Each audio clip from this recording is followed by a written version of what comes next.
right. So very excited to have you on the show, Jason. We have had the opportunity to talk a couple times, and I am so thankful that we met you and also that I have heard about your organization. So you're from Wired Human, obviously, and your tagline is childhood is not for sale. Before we really dive into it, can you just introduce your company, tell us about what you do and why you have that tagline? Absolutely. Great question, Missy. Thank you so much for having me on the show. It's an honor to be here and share about our work. And it's great to connect on the same page that we all really care about kids. And I think it pulls a lot of us to the table together to try to problem solve and see this issue as a societal issue that we all have to have stake in this game in order to take on what is happening to kids online.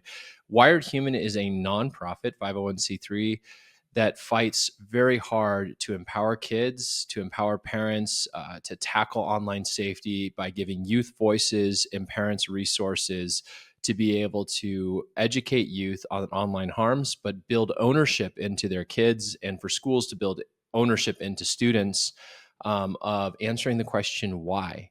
Why should I make safe choices online? Why should I care about what my digital footprint looks like? And how is that connected to the success that I envision for my life and the values that I think are important to me? And so that's essentially Wired Human in a nutshell, is building that ownership into this generation to be able to make awesome choices online in a world that is digitally pulling them down a current to a very destructive path. And the reason we say childhood is not for sale, and I'll pitch a question back to you, Missy. What do you think when you think of a product? If you were going to start a business and you were going to sell a product, what would be the perfect product in your mind to sell? And there is no wrong answer. Hmm. I honestly couldn't tell you. I mean, I think there's so many. It's something that seems in today's world, something online, frankly, like a game. I would probably say a game because people just want to escape. It feels like so. All of these silly games that we have, something to be able to make money off of that. That's a great idea. I've heard of everything from books to chocolate bars, and I think Oh, you're actually probably have the best one because, well, maybe not against chocolate. I don't know about that.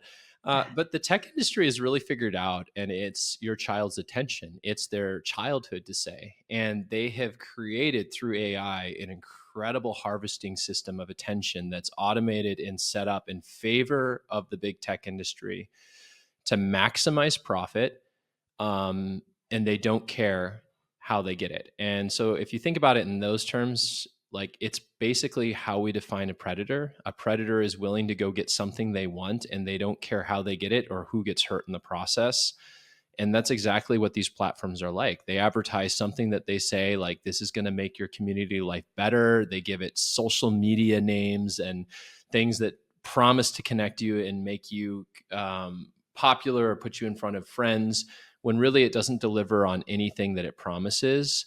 But what it does deliver is a mental health crisis and a whole bunch of things that youth have been reporting and experiencing from their firsthand experiences that are quite devastating to their development and to their futures. man, that is you say it so well, especially I think by calling it a predator, or big tech companies calling them predators. And that when you told me that, that really hit. It made me almost like take my breath away because it is that. And we think of I don't we all kind of I feel like we've heard it a lot, oh, they just want you to scroll the brain rot. That's another thing that we've heard. But I feel like people just don't understand genuinely how huge this issue is and how dangerous it is. Can let's move a little bit. So what would draw kids to continue with their attention? I know AI is being used everywhere. So what are social media companies doing with AI that is contributing to this?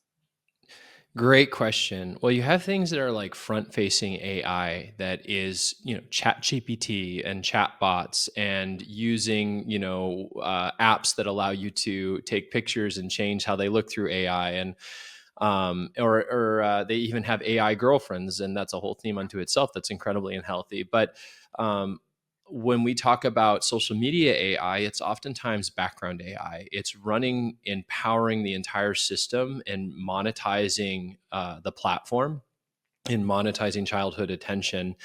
And it's something that you don't realize you're interacting with in so many different ways, but it has probably the most profound effect over the development of children because it doesn't just affect their mental health like a front-facing AI chatbot does, that they know they're engaging with something that's AI, and the risks are Yeah. very real, but it's shaping thoughts and ideas and formation of identity in a completely subversive way. And I'll give you an example of that. Like, we were asked by Dana Perino to come on Fox News to talk about why is there a 500% increase in a social media platform that kids were receiving from AI suggested content of how to mutilate and cut your body as a resource to solving mental health stresses in their life. And 500%. And you have to ask yourself, well, what's the journey? And oftentimes it looks a lot like a 14-year-old girl getting on Instagram and seeing fitness models. And what they're actually seeing is 99.999% of people who are going to post content about fitness will never show up, but the 0.001% that use AI to morph their bodies and put impossible curves in where they, normal human body doesn't have those, and wear barely any clothes is going to be what's going to pop up because it's AI is determining from human psychology and feedback loops that this is what works. And so they only see a mountain of very unhealthy physical bodies that just don't exist and expectations. And then the AI figures out there's insecurity there and that there's an interest. Well, maybe they would like to see what dieting they can do to try to achieve that impossible goal. And then they're inundated with all these dieting experts. And again, it's the rule is the lowest hanging fruit. So what of these people out there, these influencers talking about dieting, are they going to get? They're going to get the people talking about extreme ideas, the thing that grabs attention. So 100-calorie a day diet or something insane like that. And now you're talking about eating disorders and you're getting, this feedback loop continues. AI is determining that, oh, eating disorders is shocking. It's going to grab attention. Let's put that in front of them.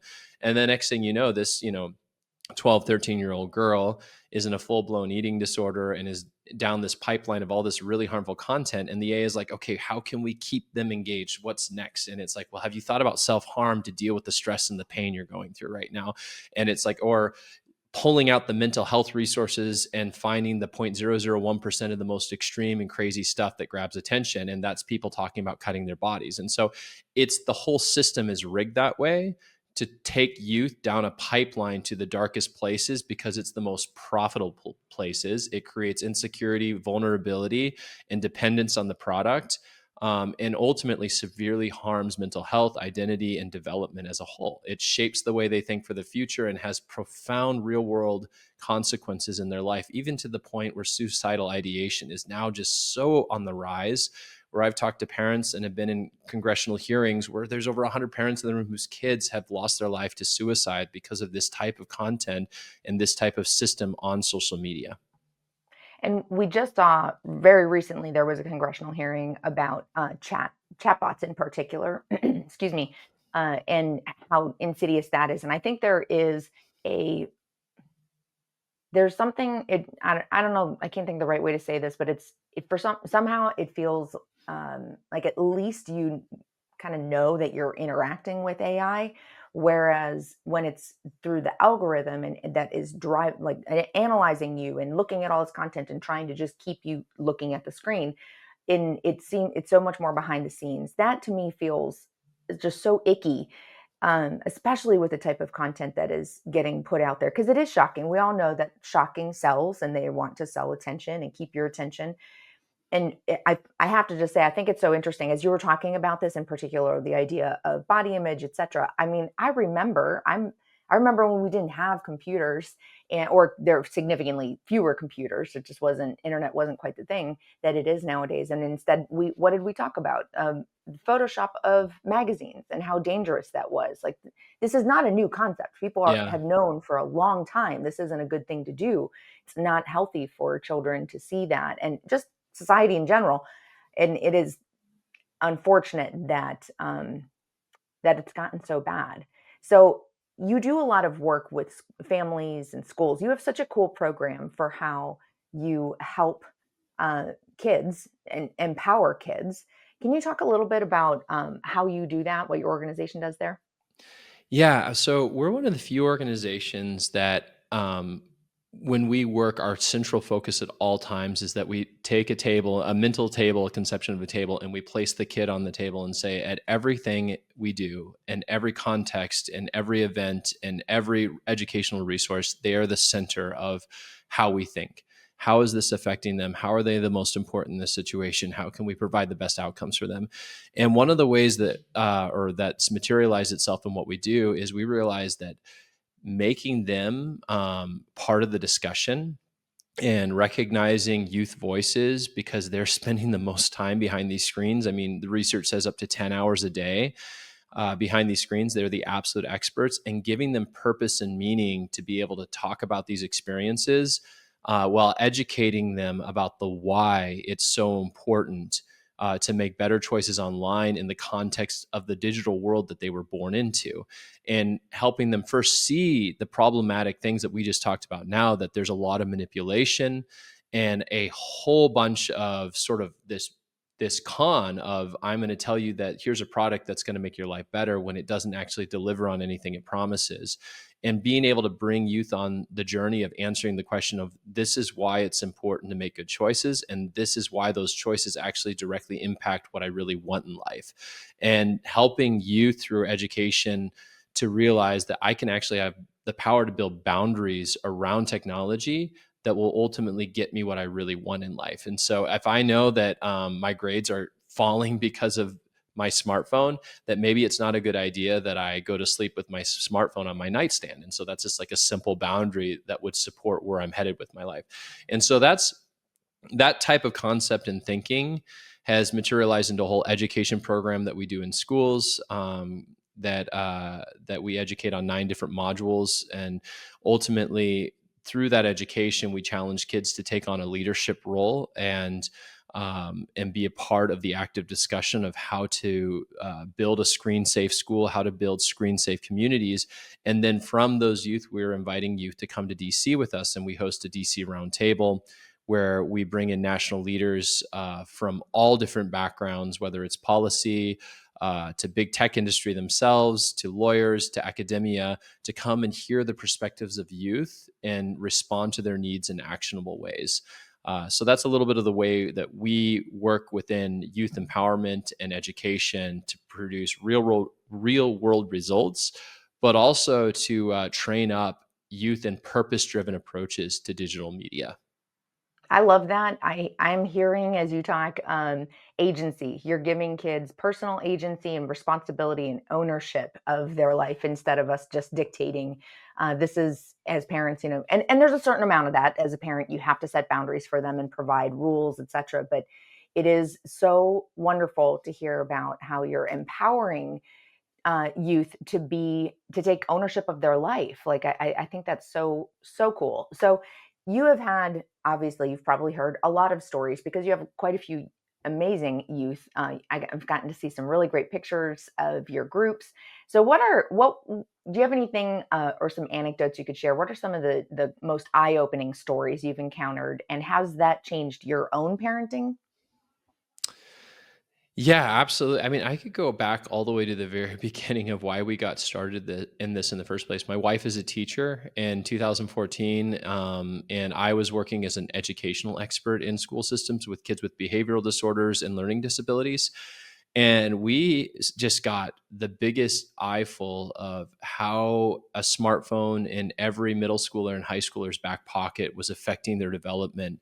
And I just remember seeing things happening. Like there was a girl that brought something to commit suicide at school because one of her nudes had gone viral and then had gone outside the cool school context to the whole local community.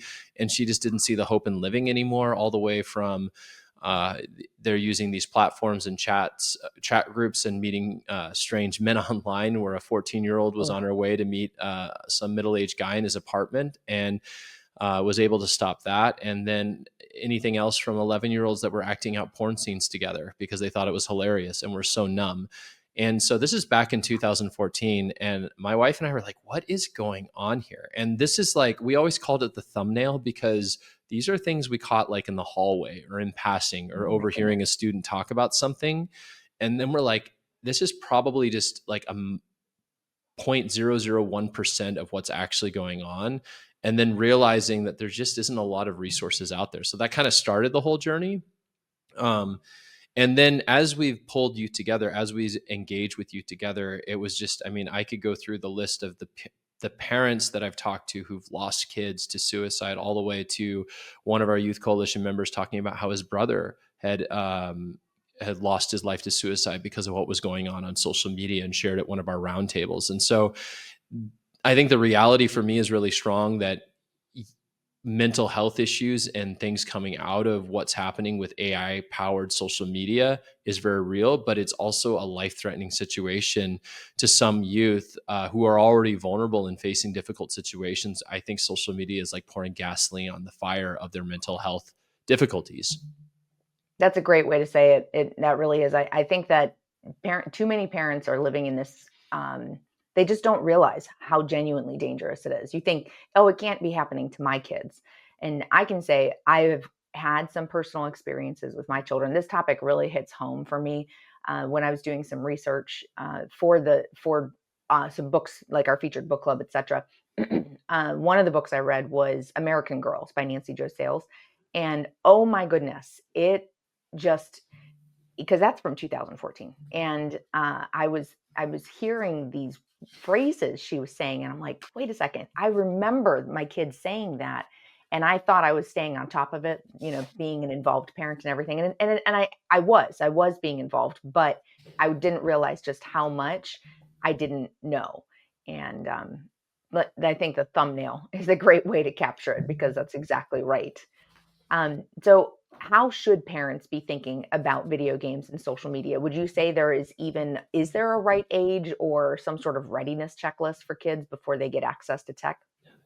Oh, absolutely. I think it's less later limits is always the what we promote. And in fact, I'm just a big fan of not giving your kids social media until as late as possible, like 16 years old. But even then, I'm hesitant to say that because I'm like, I think getting social media as an adult is incredibly unhealthy too. And I don't think it produces good things at large.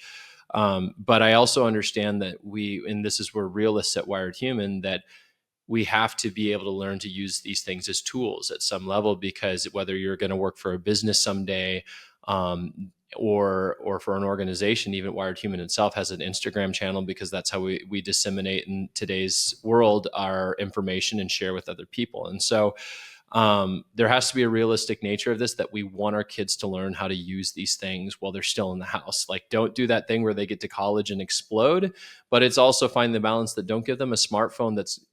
You just have to realize the minute they get a smartphone, they are up against the biggest war of their life over their mental health and their well-being. It just is. And like, I just had like we did a art project with youth in our local community, and we just didn't have much of a prompt except, hey, what's your experience on social media?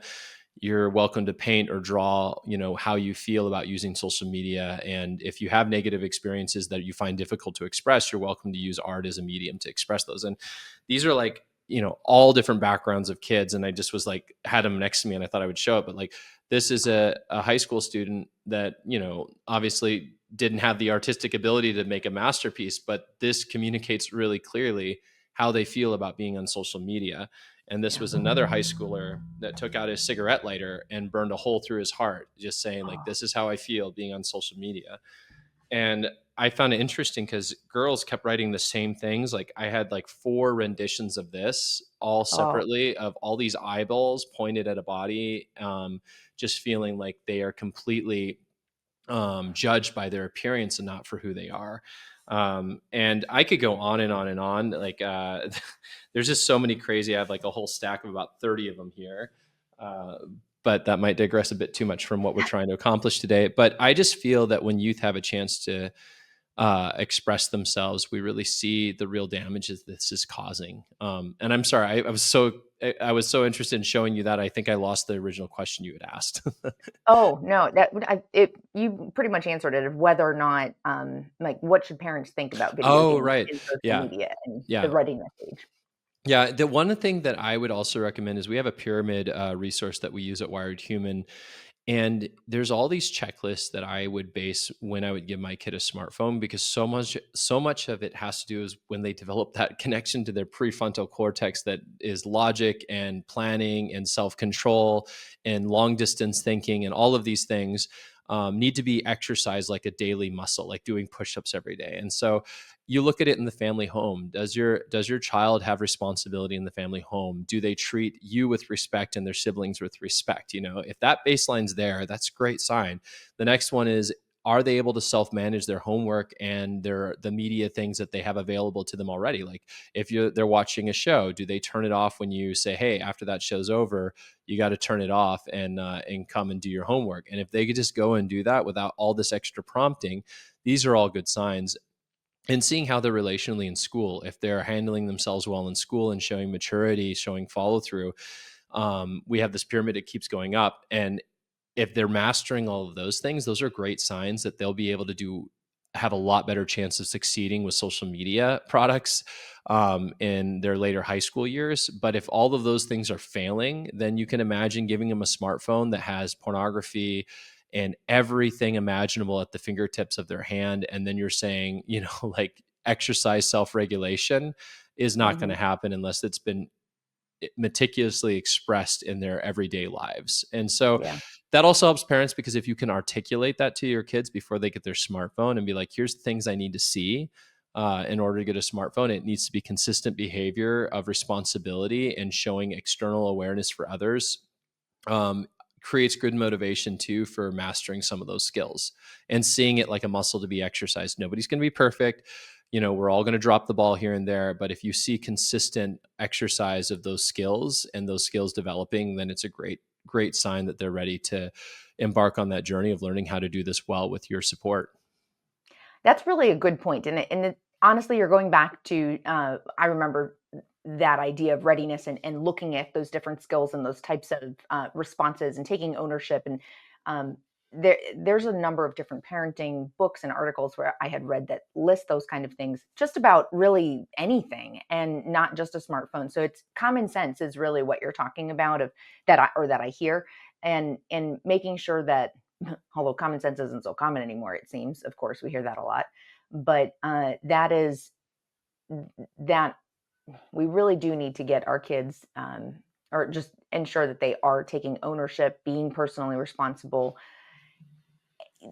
I got to be honest, through my research, I mean, I'm right there with you in the reality and the pragmatism and the fact that, this is here. And so that's the way I've always parented, trying to help guide them instead of totally sheltering whatever. But boy, there's a big part of me that is very much like, maybe don't ever do this. Don't ever give them a smartphone. And I know it's not realistic, but that's just my, having gone through this now, I Well, we wish have that a we Oh, sorry, go I ahead. interrupted. I was saying we actually have a model that we run, because I think the big thing that I've realized in education, working with my own kids, is that if they don't understand the why behind what they're doing and they don't feel that leadership role in it, that ownership in it, then it doesn't have any bite to it. It's like, don't Oh, do it because I said so, never works in parenting. And don't do it because it's bad is also just a great way to create shame. And so I think one of the things that we try to work with youth is understanding how like, explaining how who they are as a person and trying to remove the shame out of it. I feel like I just opened that up the wrong way, but I'll give you an example of, like, if you have a kid who's addicted to video games and being mhm. like, this is how you're designed. And we all need affirmation. We all need to have a sense of belonging, and we all need to feel significant in life. And if you sit down and really see how that video game is interacting with them, and you're like, oh, you're a level 87 and you're, deeply respected by this whole community you built on this online platform. That's super cool. And you're actually building like value into like value to be able to speak into their world by respecting what they're doing, but then Mm, also challenging as a mentor that entire their video game use by going into, well, what happens when you turn the video game system off? Like, where does that community go, and where does that life that you built exist? And the reality is that it disappears completely, and there's nothing left for them, and which is actually not contributing to their real physical world at all. And so then the question is, well, if you're experiencing all of that positive feedback from video games, why are you not experiencing that positive feedback in your daily life? And then getting into this mm, idea of like, oh, do you not feel significant in your daily life? Is there a way that we could build that? Like, maybe my house needs to be the community hangout spot, that your friends have a place to come and feel this is a positive place to be, so you can be around real people more often. Or maybe we need to support you in other ways that you can exercise that feeling of wanting to, or fulfill that feeling of wanting to feel significant. And so basically what we turn that into is something called the RUM model. It's a terrible acronym, but it's RUMB. And it's all about first developing relationships. So as I described in the video game scenario, it's like, what matters to you is important to me. That's super critical, because our kids don't care until they know we care. And so mhm, just that simple baseline. You don't have to be excited about the video game as something you think is super cool yourself, but you can respect that the fact the video game is fulfilling a role in their life, that they are trying to use it as a tool.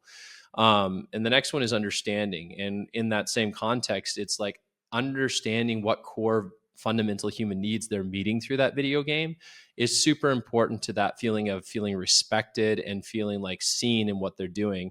mm. And then the other one is, then that opens the door for mentorship. And if you haven't built those two things, what we realize with kids, then you won't be able to mentor them very well, because they won't care what you have to say. But if you do build that, they will have a space for you to mentor them, because they're like, oh, you get it. Like, you see that it's a cool game, and you see that it has value for me. I'm willing to hear you out. And then connecting it to, what are the boundaries we can build around your goals? So like in that mentorship, like, what do you really want with your life? Like, what are you lacking that I can help support you find? And what are ways we can build the right strategies in place to be able to secure that? And so that's really then where boundaries come in. It's like, okay, if video games are taking up all this time of your life, maybe we need to limit that and replace it with other things that will bring benefit. So when you do turn the video game off, you actually have some solid value in your real physical world that's producing good things for you, the significance that you long for, the being seen that you long for, the being known that you've been longing for. And so I think following that structure gives us a really great tool to be able to work with kids and help them find new behaviors around digital media.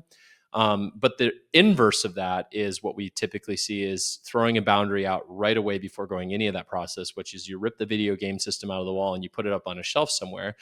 And it may have solved the problem in the moment, but what it didn't do, there's no learning going on. There's no relationship development with the parent and the kid, or their child, and there's no understanding of why, which is Mhm. so important, and like that deeper level of ownership. And there's no actionable items happening in the house to support the new plan. So those are one of the things that we really encourage for parents to try that model out. It's in our book, The Glass Between Us. Let's see, I got a copy right here. You can find it on Right. Amazon. And we use the RUM model throughout the whole book as we talk about social media, we talk about gaming, we talk about just the entire digital world at large with influencers, and how you can reach your kids in that context. That's awesome, and I love that is such an actionable, plan to follow, and I you actually highlight it really well at the end there by saying instead we tend to often jump into that boundaries first, because I was thinking, boy, I bet you we all want to have this process just happen like that overnight. And unfortunately, it won't. I mean, it's what you just described takes time. And it doesn't necessarily mean it's going to be years, but it's not going to be one day. You have that relationship alone and understanding they're getting that takes a minute. That takes a minute to get to build that trust with your kid again. And sometimes it can feel very disheartening, but with a plan like that, that is so helpful for parents. That actually is one of the questions I was going to ask, is what can parents do if they feel powerless and don't feel like they can push back with it? So your book, The Glass Between Us, is definitely something that everyone should check out with with such a great plan there. So thank you for sharing that. Yeah, of Um, course. Final thing I want to touch on, and that is it's related to our last topic that we covered with M4L Academy. And this is all connected. We were talking about ed tech and data collection and AI and all that stuff. But moving over here in social media, it's back to data. And so I think that what would you say that parents need to be aware of for how much data is being collected on our kids, what they're doing with data privacy? How is that? And I mean, we know that social media clearly listens to us in some ways. We think something like that, right? You get the ads all over Facebook, but what should parents be aware of and pay attention to? That's a great question. I'm going to frame it like this. So Meta has an open article that they posted saying we don't listen to you for real, and it sounds like we're like yeah right because we've all had that experience where we get on we get in a conversation and I mean I can't remember exactly what it was but it just happened to me like yesterday and I had a conversation about something very very like one off ish, and then the ad showed up a few hours later on my on Netflix or no it was on Amazon Prime because they show ads and I was like are you serious? Yeah. But this is actually how it works. So AI, these large language models, I'm going to be trying to be careful not to get into too much detail, but they use trillions. Like these are numbers we can't imagine, trillions of parameters, which is they fed it so much data. They fed it the entire internet. And then with social media companies, they don't just feed it the entire internet, they also feed it over 4 or 5 billion people's live data collection every single second of every single day. And they know you better than you know yourself because they're also comparing you to millions of other people that fit your profile to a T or your child's profile to a T. And then they do A/B testing and all these things on those people to know and train the AI to say, and this happens, this is how the response will be with a probability of like a 99.99% outcome. And so what ends up happening is that they, through this AI, data collection and data interpretation, there's a thing called is like AI learning, which is back propagation. And what it does is it goes and it tests out its theories multiple times in models to see which is the most effective path of to show you what data, how to collect that data, to interpret that data over and over and over again to find a pathway that it thinks is going to be the most efficient way to sell your attention. And so what that ends up turning into which Meta uses tens of trillions, it's on their website, of parameters to run your data through to be able to predict what you're going to want, that it actually figures out, and they write this on their website, we figure out what you want so well that we know what you want before you want it yourself, Oh, that you actually think that we're recording you, but we're not. It's just that our AI has gotten so good at predicting you and who you are and what your desires are that it feels like you're being recorded, but it's actually our AI doing a really good job of what we told it to do. And at one level, I oh, find that scarier than the actual idea that they're using my microphone. Um, yeah. and this goes into a whole other realm of we have to realize like our kids are being fed into that system where Oh, their data is training their AI, and that AI has the ability to shape their minds. Like it literally can string up data or string up content with objectives that we don't really know. I mean, what do we know that Mark Zuckerberg wants? Well, we know he wants to monetize our kids and he wants to monetize us. But what other agendas does he have? He could pull levers of all different kinds to say, I want the population of the US to think this certain way.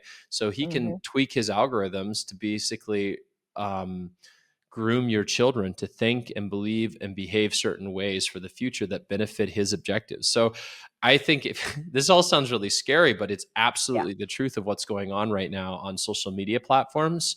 Um, which are also trillion-dollar industries with a lot of lobby power, and if you look right now in the climate, what are they trying to do? They've tried multiple times to pass legislation to make it illegal for states to self-regulate safety, like regulation around AI, especially around child online safety. They say they only want to make that a federal ability, that the federal government's the only one that can regulate.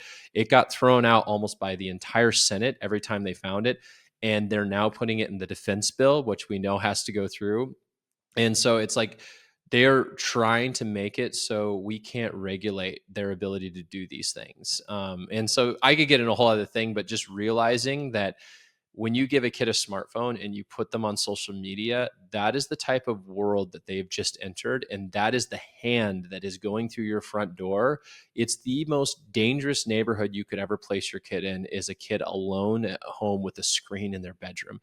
There is Yeah. no other more dangerous place on this planet in America that you will find that's more risky than that place right there. That is, yep, that is it. We think that our we're protecting our kids and that it's so much safer and no, I don't want them to go outside alone or to go outside at all because there's strangers out there. But no, you are spot on with that. Okay, so I have one more. I realized I do have one more question, and just that I think will help parents. So, and are there any signs that parents should watch for that might help indicate that their child's struggling with tech addiction or online exploitation or anything like that?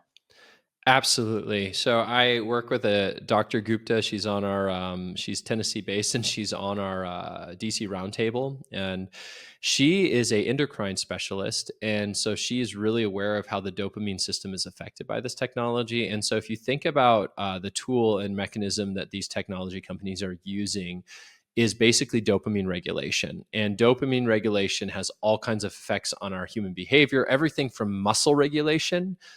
So if we have dopamine deficits and our brains aren't receiving dopamine properly, we can have coordination problems all the way to mental health problems.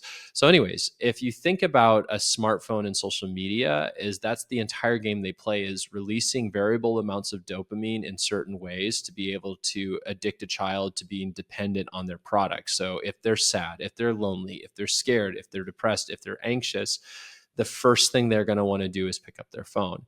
So I would say sign number one is your kid doesn't talk to you about their how they feel in life. They don't talk to you or come to you about things they're dealing with, because they've learned that the fastest way to solve that problem is to pick up social media and immediately get a fix of dopamine. The other thing that I would say is a huge sign is every family should exercise no screen Mondays or no screen Ooh. Sundays or whatever, to see how your kids are doing when screens are just not an option anymore. Like, put them all in a box and lock them away and see how they do. And if the only thing they can say is I'm bored, or display bad behavior like bugging and going after each other and just overall chaos, then you probably have a screen addiction problem in your phone, because what that really is, it's a sign of dopamine regulation disorder, in a sense that they become numb to the normal amounts of dopamine. Because what Mhm. happens when the brain gets flooded with too much dopamine, it actually starts to turn down dopamine receptors to receive it. So they get hindered in their Wow. ability to feel dopamine in the brain. So these are all types of behaviors that take up to 4 weeks to repair. So if you do have these things going on, there is hope. It just means that you have to limit screen Good. use to reset the dopamine in the brain. But there's a whole studies on dopamine you can get into in our book and all this stuff. But really, it probably, if you're looking at dopamine, you will find so many links to things that are going on in your family life that are probably linked to dopamine problems because of what screens have Wow. done to your kids' brains.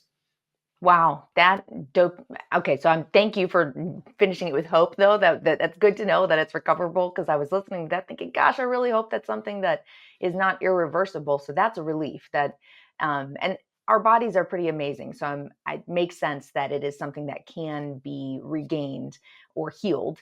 But wow, that is incredible to Well, the hear that. brain the brain is plastic. So here's the good news is you set the goal for the brain, and the brain always catches up. Always catches up. And I can say that because I had a traumatic brain injury. It took me 2 years to recover from.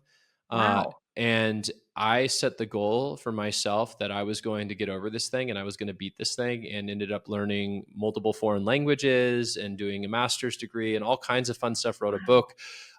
But not because I was smart, but really because I set a goal for myself and said, okay, Brian, we're going to get there together, no matter what it takes. And I think we can all do that in our families with our kids. If we set the right goals and inspire our kids to those next levels of what the world looks like beyond screens, there's always healing there. And there, the reward of that healing is healthy mental health. And I think Yeah. that's a worthy goal for us all to pursue, is peace in the family, peace at home, and healthy, well-balanced kids. That's awesome. I love it. That's great. Well, thank you. This has been an incredible conversation, and I am so excited to be able to feature your organization and your book. I will be getting that because that I didn't realize just how much there was there, and I'm always looking for good resources on this. But so, real quick, remind everyone where they can find you and how they can follow what you're doing. Yes, thank you so much. So wiredhuman.org is our website. That's wiredhuman.org. You can find our book, The Glass Between Us, on Amazon. And you will also be able to find more resources on our website. If you're interested in what we have, like a Train the Trainer program, where if you want to be the go-to person in your school community to launch screen safety and be the resource for your school community, we have training programs for that. We also offer an extensive 9-module curriculum for schools. So there's resources there as well. And we also have a lot of downloads, blogs, and resources you can find on our website. Ultimately, though, this is cool about being a smaller organization with big impact is I'm accessible. You can email me at jason@wiredhuman.org and reach out with questions, thoughts, ideas, or collaboration. I'm always open and I'm excited to hear from your community. Awesome. I love it. And yes, you are you're quick to respond too, which I really appreciate because you're doing some big work. So thank you so much for everything you're doing. Thank you for coming on and joining me. Thank you, Missy. It's been a pleasure.